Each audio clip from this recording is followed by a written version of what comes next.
Agora vamos abrir a nossa Bíblia no livro de Eclesiastes. Eclesiastes, capítulo 9.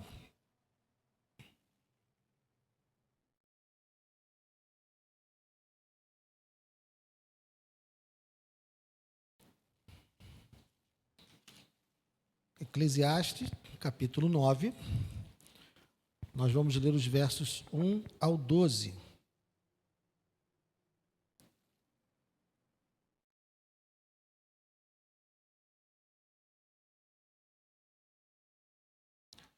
Eclesiastes, capítulo 9, vamos ler dos versos 1 ao 12. Diz assim o texto: Tenho refletido sobre todas estas coisas para chegar à seguinte conclusão: os justos e os sábios, com os seus feitos, estão nas mãos de Deus, e se é amor ou se é ódio que está à sua espera, isso ninguém sabe. Ninguém sabe o que vai acontecer. Tudo acontece igualmente com todos. O mesmo acontece com o justo e com o ímpio, com o bom e com o mal, com o puro e com o impuro, com o que oferece sacrifícios e com o que não os oferece, com o bom e com o pecador, tanto com o que faz juramentos como com aquele que tem medo de fazê-los. Este é o mal que há em tudo que se faz debaixo do sol. A mesma coisa acontece com todos. Também o coração das pessoas está cheio de maldade, está cheio de loucura enquanto elas vivem. Depois, rumo aos mortos. Para aquele que está entre os vivos, há esperança, porque mais vale um cão vivo do que um leão morto. Porque os vivos sabem que vão morrer, mas os mortos não sabem nada e não têm nenhuma recompensa a receber, porque a memória deles jaz no esquecimento. Amor, ódio e inveja para eles já não existem mais. Eles estão afastados para sempre de tudo o que se faz debaixo do sol. Portanto, vá e coma com alegria o seu pão e beba com prazer o seu vinho, pois Deus já se agradou do que você faz. Que as suas vestes sejam sempre brancas, que nunca falte óleo sobre a sua cabeça. Aproveite a vida com a mulher que você ama, todos os dias dessa vida fugaz que Deus lhe deu debaixo do sol, porque esta é a parte que lhe cabe nessa vida pelo trabalho com que você se afatigou debaixo do sol. Tudo o que vier às suas mãos para fazer, faça-o conforme as suas forças, porque na sepultura, que é para onde você vai, não há obra, nem projetos, nem conhecimento, nem sabedoria alguma. Vi ainda debaixo do sol que os mais rápidos nem sempre ganham a corrida, que os mais fortes nem sempre vencem a batalha, que os sábios nem sempre têm pão, que os prudentes nem sempre têm riqueza, que os inteligentes nem sempre são honrados, mas que tudo depende do tempo e do acaso, pois ninguém sabe a sua hora. Assim como os peixes são apanhados na rede traiçoeira, e como os pássaros que são pegos na armadilha, assim também os filhos dos homens se enredam no tempo da calamidade, quando essa cai de repente sobre eles. Pai amado, obrigado, Deus, pela tua palavra. Ajuda-nos, Senhor. Fale conosco em meio a esse texto, que o Senhor possa iluminar a nossa mente, o nosso coração, e nos encher do teu Espírito, para que hoje ouçamos a tua voz e que a tua palavra venha nos transformar, nos edificar, nos consolar, nos dar, ó Deus, o alimento que precisamos nessa vida. Não permita que eu atrapalhe, Senhor.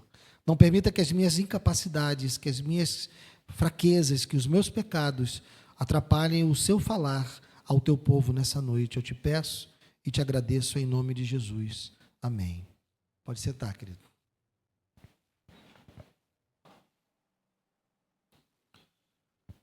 O pregador, ele está ainda meditando sobre o assunto do capítulo anterior.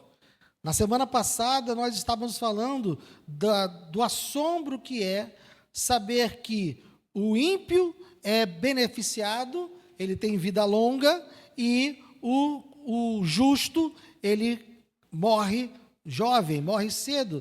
Então, ele está meditando ainda sobre isso. Se você quiser ver a mensagem completa, ela está no YouTube, está no Spotify, mas o capítulo anterior ele termina assim, olha o verso 17.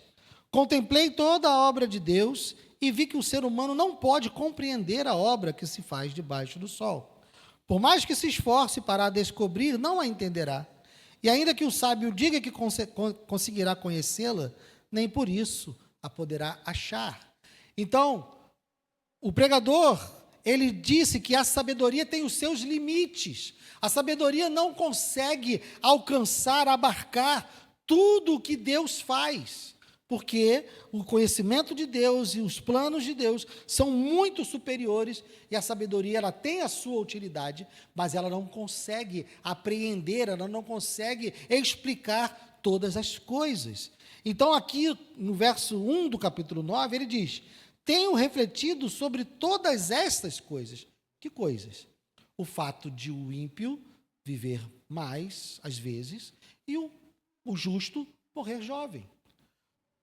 Por exemplo, no verso 10 do capítulo 8, né? Assim também vi os ímpios serem sepultados com honra, ao passo que os que frequentavam o lugar santo foram esquecidos na cidade onde fizeram o bem. Então é sobre essa dinâmica que ele ainda está meditando, ele ainda está pensando sobre isso. Então ele chegou aqui a uma conclusão. Tenho refletido sobre todas essas coisas para chegar à seguinte conclusão: os justos e os sábios, com os seus feitos, estão nas mãos de Deus.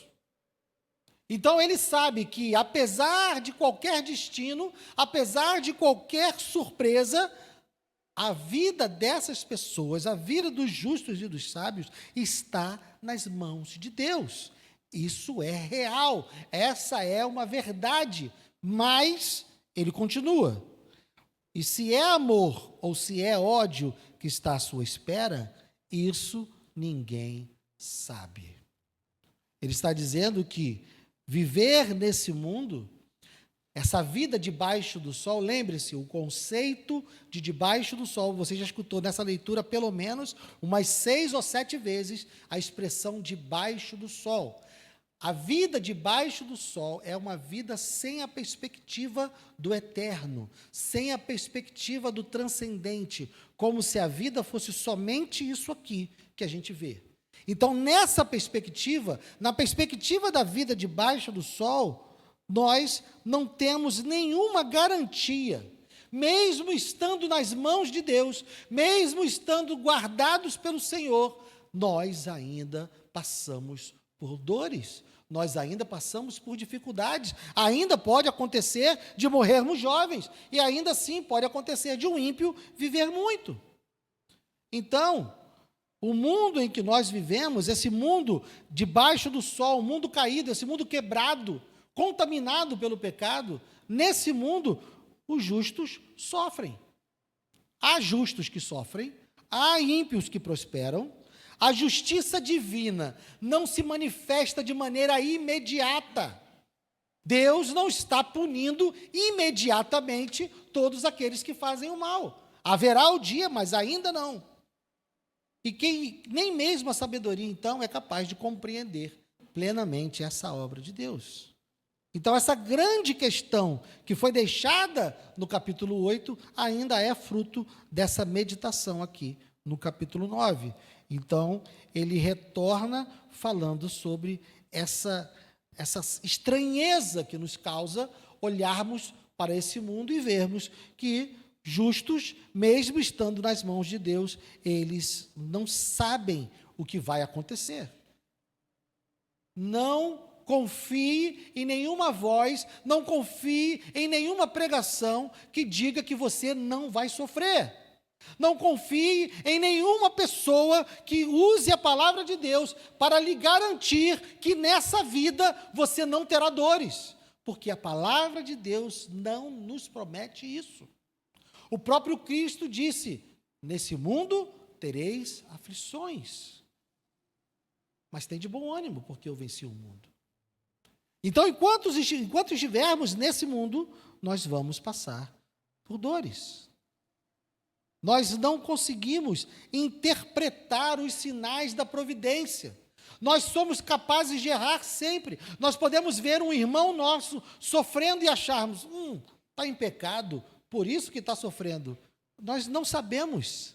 Nós não podemos afirmar isso, porque Jó sofreu sem não ter pecado. Jó sofreu quando Deus deu testemunho de que ele era um homem justo e íntegro e que se afastava do mal. Então, nós olhando para a vida das pessoas, olhando para aquilo que acontece com as pessoas, nós não podemos interpretar com certeza. Por quê? Porque nesse mundo o justo sofre e o ímpio prospera. Ou melhor, o justo pode sofrer e o ímpio pode prosperar. E isso permanece obscuro. Nós não conseguimos explicar tudo isso. Mas então ele vai ampliar a reflexão no verso 2.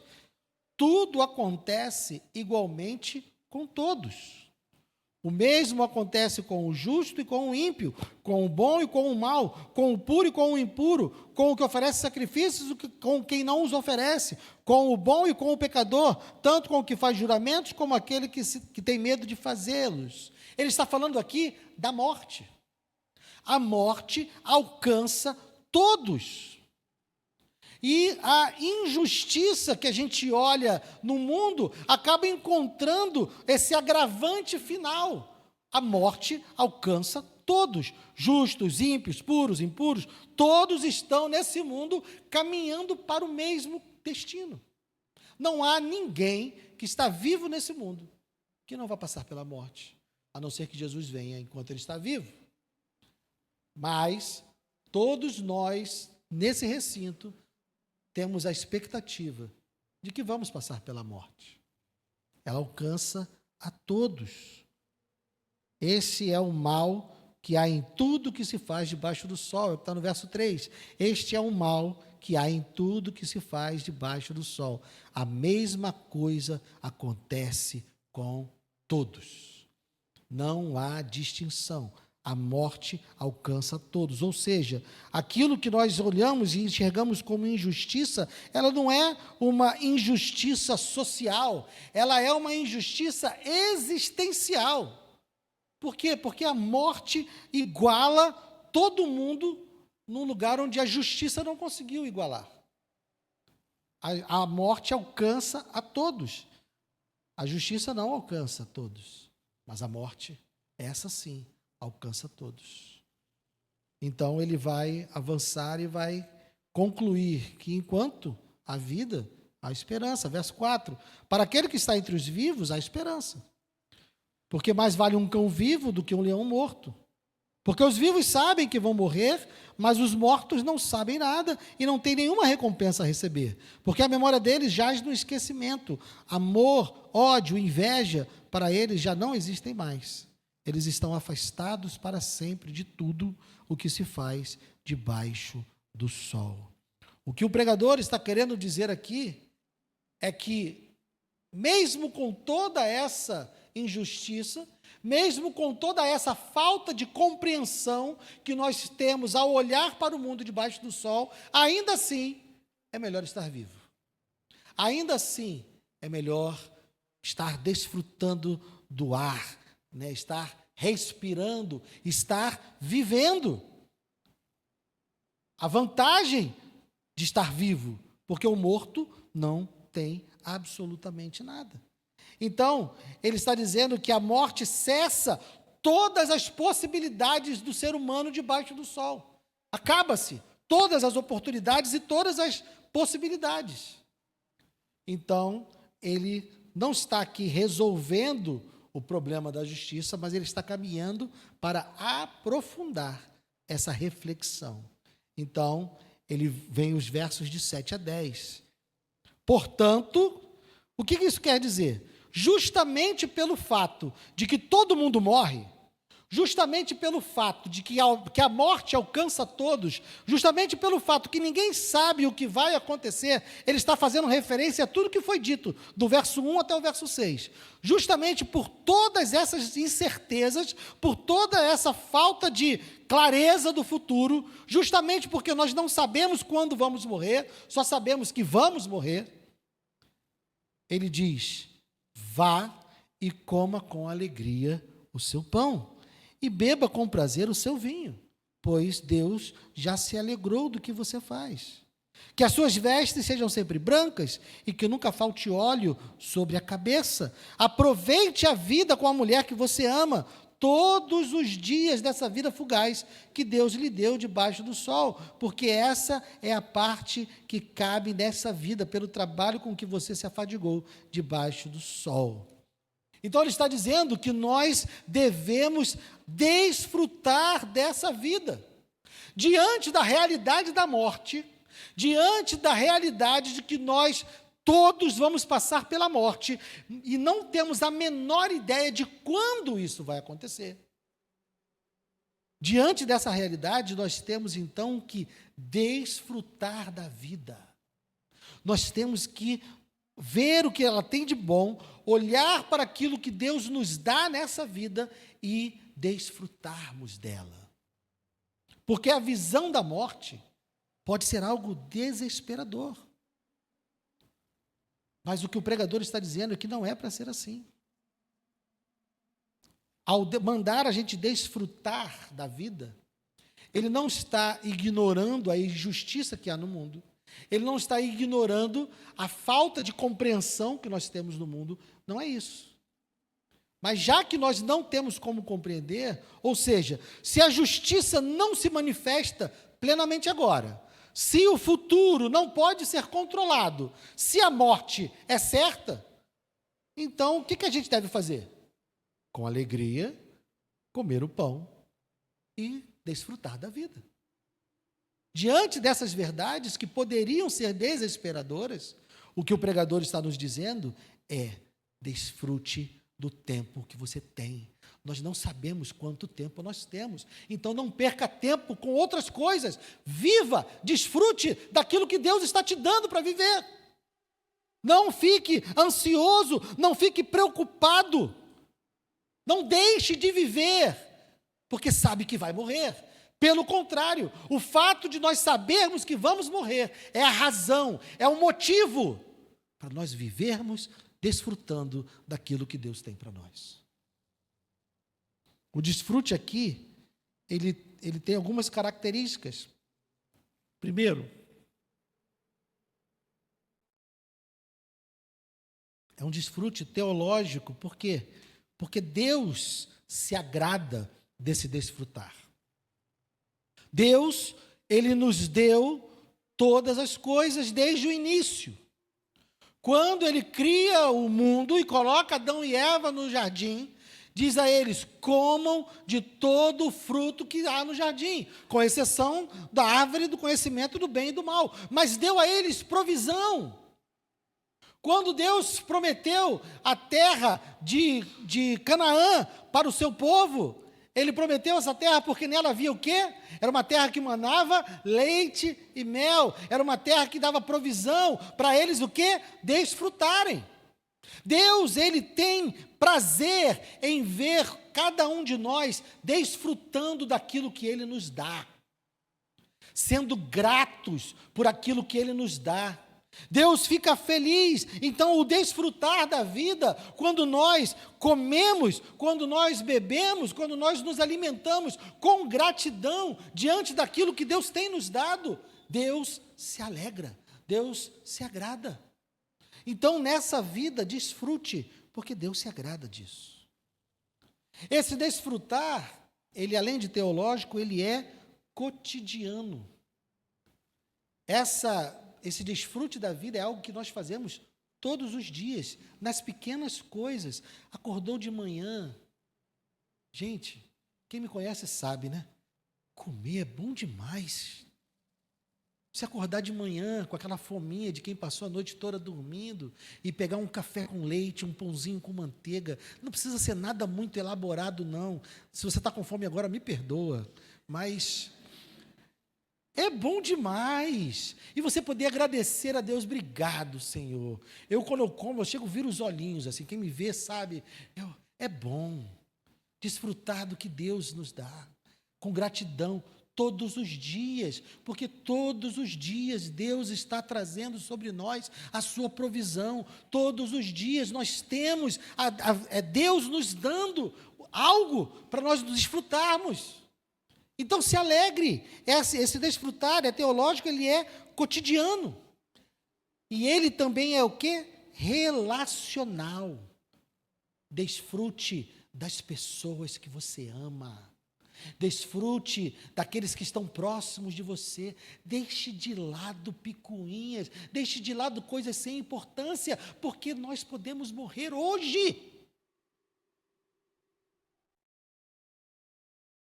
Essa é a verdade que o pregador está nos dizendo aqui. Nós podemos morrer hoje. E eu fico perdendo tempo brigando com quem eu amo por coisas sem importância. Meus irmãos, tem famílias separadas hoje por causa de política. Isso é ridículo. Ridículo. E tantas outras coisas no universo menor de uma casa. E aí a pessoa parte e a gente fica aqui cheio de remorso, porque não disse que amava quando tinha oportunidade de amar. A gente não sabe se a pessoa vai morrer depois que eu disse uma palavra amarga para ela e ela saiu. Eu amo aquela pessoa, eu tenho muita felicidade de estar com aquela pessoa, mas naquele momento eu decidi dizer uma palavra amarga e quiçá ela sai de casa e morre. E a última coisa que eu disse para ela foi uma coisa amarga. Desfrute das pessoas que estão com você. Aproveite enquanto nós estamos aqui. É isso que o pregador está dizendo. E a última característica desse desfrute é que ele é vocacional. Nós temos um chamado também, cada um de nós. Ele é vocacional quando, verso 10. Tudo o que vier às suas mãos para fazer, faça-o conforme as suas forças. Por quê? Porque na sepultura, que é para onde você vai, não há obra, nem projetos, nem conhecimento, nem sabedoria alguma. Realize coisas, faça coisas, produza coisas. Trabalhe com aquilo que vem nas suas mãos, é uma vocação. Deus te deu talentos, Deus te deu capacidades. Não desperdice esses talentos, não desperdice essas capacidades. Use, desfrute, trabalhe, produza, crie. Há tantas coisas que nós podemos fazer, e eu tenho certeza que cada um aqui dentro tem um talento, tem um dom que Deus deu. E esses dons são para ser manifestados na vida. Deus te deu talentos para manifestar na vida. Nós pensamos que talentos são apenas para nós usarmos aqui dentro da casa de Deus. Temos sim chamados aqui, temos sim tarefas para serem realizadas aqui, mas a graça de Deus se manifesta no mundo inteiro. Deus colocou você nesse mundo para que Ele seja visto em todos os lugares onde você estiver, e os talentos que Ele te deu, use, exerça esse trabalho lá fora, para que você glorifique a Deus com a sua vida, com o seu trabalho, com os seus talentos, em todos os lugares. Faça tudo aquilo que lhe vier às mãos conforme as suas forças, porque depois que a gente morrer, não tem nada para a gente fazer. E de novo, nós não sabemos quando vamos morrer. E justamente por isso, viva e desfrute intensamente. O pregador aqui, ele não está negando a esperança futura. Como nós já falamos aqui em outras oportunidades, a teologia do Antigo Testamento não tinha uma visão clara de vida eterna. Eles tinham a visão de que após a morte, tudo se acabava. Eles não tinham uma teologia construída, eles ainda não tinham a revelação da vida eterna. Então aqui ele não está negando, ele não está errado, ele simplesmente tem uma perspectiva de uma vida debaixo do sol. Mas ainda assim, ele está afirmando que a oportunidade de viver com responsabilidade, com alegria, é agora. É nesse tempo que a gente está aqui. Então, desfrute, viva. Então, agora, dos versos 11 e 12, ele volta a falar da imprevisibilidade. Ele volta a falar de como nós não temos certezas. Verso 11. Vi ainda debaixo do sol que os mais rápidos nem sempre ganham a corrida, que os mais fortes nem sempre vencem a batalha, que os sábios nem sempre têm pão, que os prudentes nem sempre têm riqueza, que os inteligentes nem sempre são honrados, mas que tudo depende do tempo e do acaso. Se você se lembra do capítulo 3 de Eclesiastes, diz o quê? Há tempo para todas as coisas debaixo do sol. Há tempo para viver, tempo para morrer, tempo para plantar, tempo para colher. E aí, depois fica de trabalho de casa, você lê o capítulo 3 de Eclesiastes. Mas o que ele está dizendo é que tem tempo para todas as coisas. E tudo depende desse tempo. E nós não temos nenhum controle sobre esse tempo. Quem controla esse tempo é o Senhor. Então, de acordo com o tempo, os fortes vão vencer ou não. Os rápidos vão vencer ou não. Os prudentes vão enriquecer ou não. Os inteligentes vão ser honrados ou não. Porque há tempo para todas as coisas debaixo do sol. Não temos garantias. E aí o verso 12. Pois ninguém sabe a sua hora. Assim como os peixes são apanhados na rede traiçoeira e como os pássaros são pegos na armadilha, assim também os filhos dos homens se enredam no tempo da calamidade, quando essa cai de repente sobre eles. E aí você se dedica a imaginar que você é um peixe, está nadando livremente lá no mar, tranquilo, né? E nadando para lá e para cá, cercado de água, e tudo bem. E de repente, um pescador jogou aquela rede, e você não consegue nem entender o que está acontecendo, e quando você vê, já foi levado. Daqui a pouco está num prato fritinho.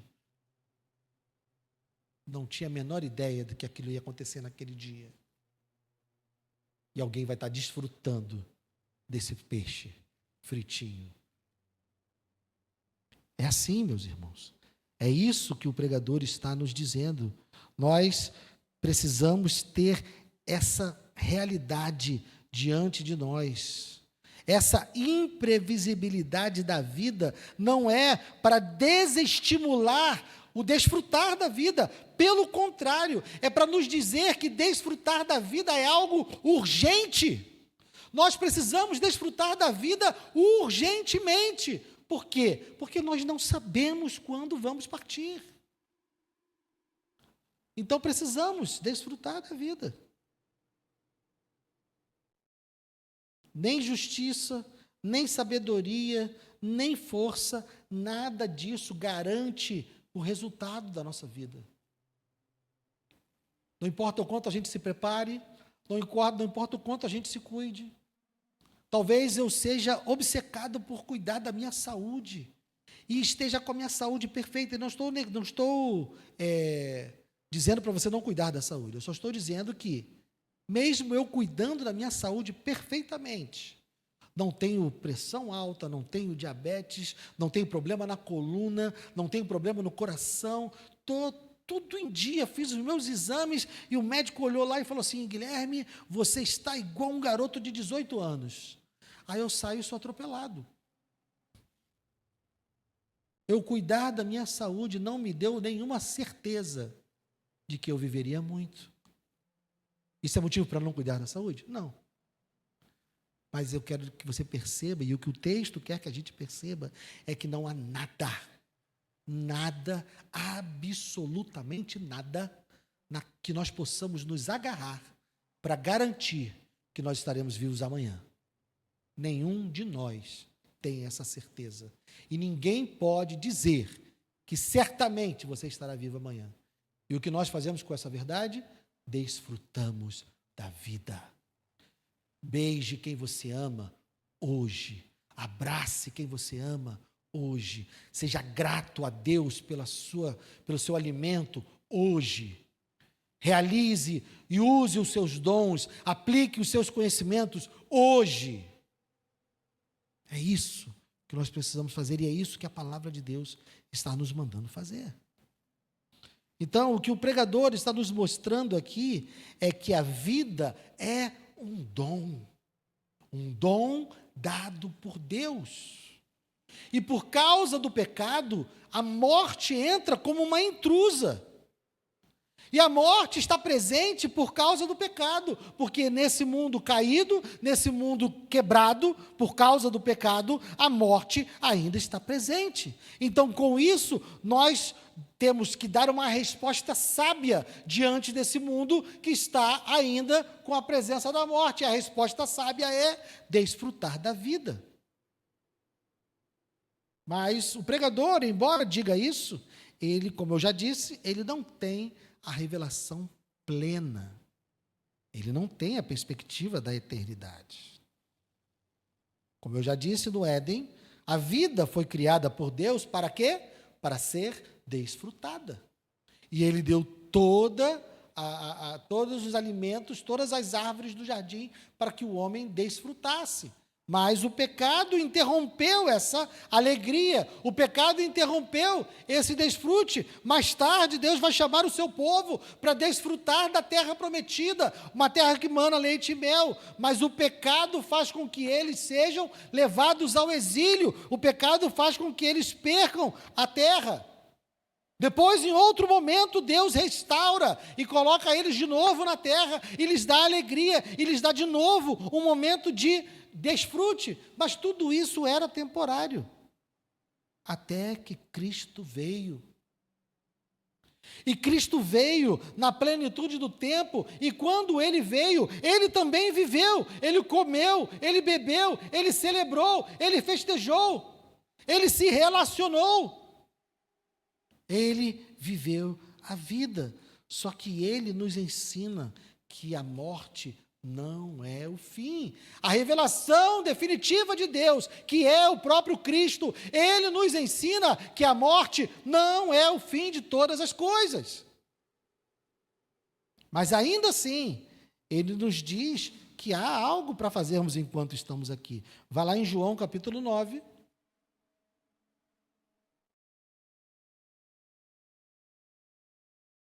João capítulo 9.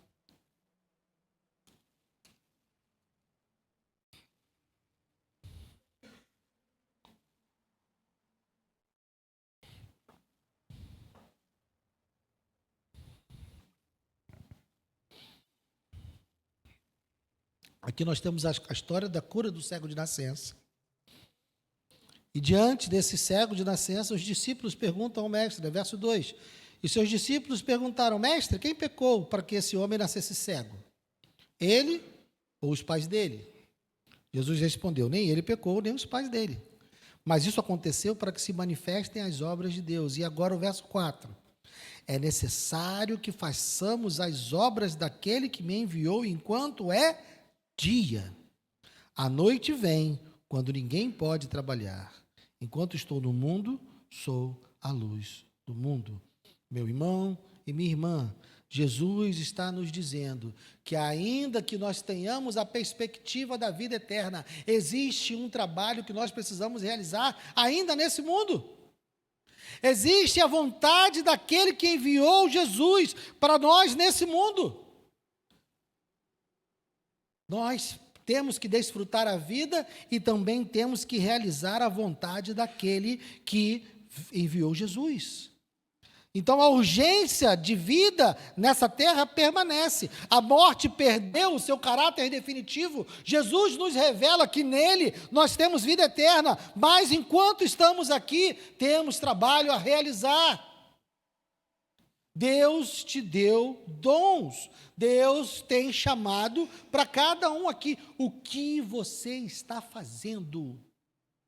Como você está trabalhando para Deus? E, de novo, eu não estou falando de trabalho dentro da igreja. Eu não estou falando apenas de trabalhar como um obreiro, de ser um pregador, de ser um músico. Eu estou dizendo o que você está fazendo da sua vida. Como você está servindo a Deus fora daqui.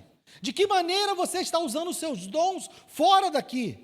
Como você está fazendo a vontade do Senhor fora daqui?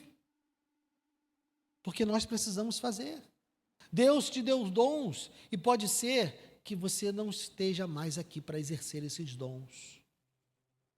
Nós não sabemos se estaremos vivos amanhã. Então nós temos que colocar os nossos dons em atividade hoje, agora. Nós temos que pregar o evangelho para aqueles que amamos hoje, agora, porque eu não sei se eu estarei aqui amanhã para pregar o evangelho para eles, ou também não sei se eles estarão aqui amanhã para pregar o evangelho para eles. Nós precisamos, existe uma urgência na pregação do evangelho, no serviço a Deus. E a própria igreja também tem um desfrute. Atos 2,46, não precisa abrir, diz: partiam o pão de casa em casa e tomavam as suas refeições com alegria e singeleza de coração. Como nós estamos vivendo a nossa comunhão, como nós estamos desfrutando do corpo de Cristo. Deus colocou você nessa igreja, Deus colocou a mim nessa igreja, para que nós pudéssemos desfrutar uns dos outros. Temos a alegria de caminharmos uns com os outros, de convivermos uns com os outros, de podermos servir uns aos outros, chorar com os que choram, se alegrar com os que se alegram. Não se prive disso, não se contente em entrar e sair desse lugar e simplesmente viver assim. Desfrute da companhia do corpo de Cristo, da alegria, se alegre de estar pertencendo ao corpo de Cristo. O desfrute, depois que Jesus nos revela a vida eterna, ele não é cancelado, é um desfrute redimido, é um desfrute que agora é vivido na perspectiva do reino de Deus. Nós sabemos que desfrutar a vida não é viver como nós queremos. O desfrutar a vida é desfrutar das bênçãos que Deus nos dá dentro dos parâmetros que Ele estabelece. Essa é a vida que Deus tem para nós. Então, esse trecho do capítulo 9 de Eclesiastes, ele não é um convite para a gente se alienar da vida, ele é um convite para termos uma fé madura, que compreende que vive num mundo quebrado, que compreende que vive num mundo caído, e que é cheio de injustiças, cheio de males, e que nós ainda estamos sujeitos à morte, e a morte pode chegar para qualquer um de nós, em qualquer momento. Então, quando a justiça parece falhar, quando o ímpio prospera, quando o justo sofre, Deus não nos chama ao desespero, Deus nos chama a desfrutar a vida diante dEle. Quando nós olharmos para o mundo e entendermos que está difícil, que olhamos para o noticiário e vemos as notícias, as violências, a corrupção e tudo de mal que há nesse mundo, o que Deus está nos chamando para fazer através do pregador de Eclesiastes é não nos desesperarmos e desfrutarmos daquilo que Ele tem nos dado, de toda a boa dádiva que Ele nos dá. A morte é certa ainda, a vida é frágil ainda, por isso nós precisamos receber cada dia como um presente. Todos os dias que acordarmos pela manhã, receba como um presente. Então, 3 coisas para nós praticarmos diante dessa verdade, diante desse dia que Deus nos dá. Quando você acordar pela manhã, tenha consciência que nesse dia você vai desfrutar dele com gratidão. Seja grato por tudo que você tiver de benefício nesse dia. Segunda coisa, trabalhe com fidelidade. Exerça os seus dons. Faça o trabalho daquele que enviou Jesus. Cumpra a vontade dele na sua vida, porque ele tem um propósito para cada um aqui. E terceiro, viva com esperança. sabendo que mesmo esse mundo sendo injusto, mesmo esse mundo sendo quebrado, em Cristo, a injustiça não tem a última palavra. Em Cristo, a alegria que hoje experimentamos em alguns momentos, quando eu no meu caso, quando eu como um prato bom de comida, né? Essa alegria que eu desfruto não é nada comparada com a alegria que Ele ainda vai revelar e manifestar quando consumar todas as coisas. Então, cada pequena faísca, cada pequena fagulha de alegria que você tiver no dia, lembre-se que ela é só uma pequena amostra daquilo que Deus tem preparado para nós na eternidade. Amém? Vamos ficar de pé.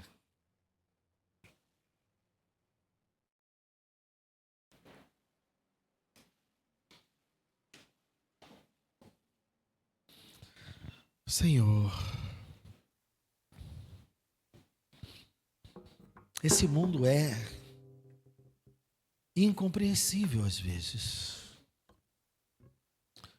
injusto muitas vezes, violento quase sempre, corrupto, mentiroso, enganador.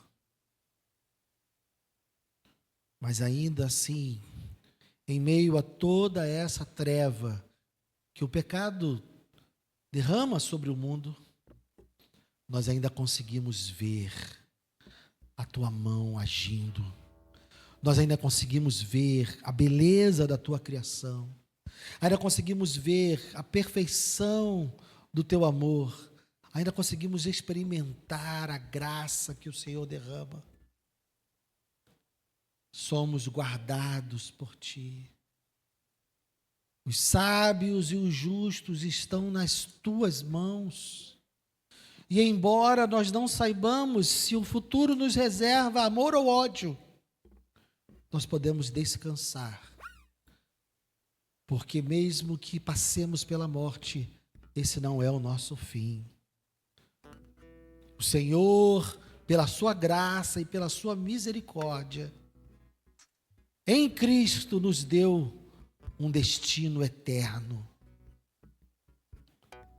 Meu Deus, que nessa noite, todos aqueles que pertencem a Ti, todos aqueles, Senhor, que já confessaram os seus pecados e que já entregaram a sua vida a Jesus e confiam no sacrifício da cruz, que nessa noite todos eles recebam de Ti o consolo, a esperança, a certeza de que a sua vida está guardada e que o seu destino está selado e que eles possam descansar na realidade de que a nova Jerusalém lhes pertence, não porque merecem, mas porque o Senhor gratuitamente a deu.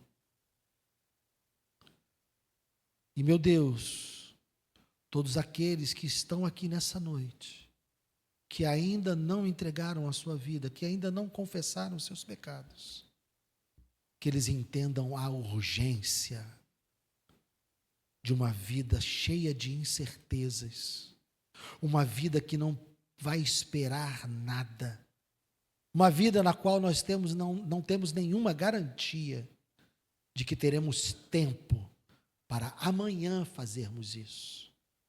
Que hoje seja o dia em que o teu Espírito os convence e que hoje seja o dia que eles entregam o seu coração a Ti, que eles declaram a sua confiança a Ti, que hoje seja um dia de salvação nesse lugar, para a glória do Teu nome. Obrigado, Senhor. Obrigado pela Tua palavra.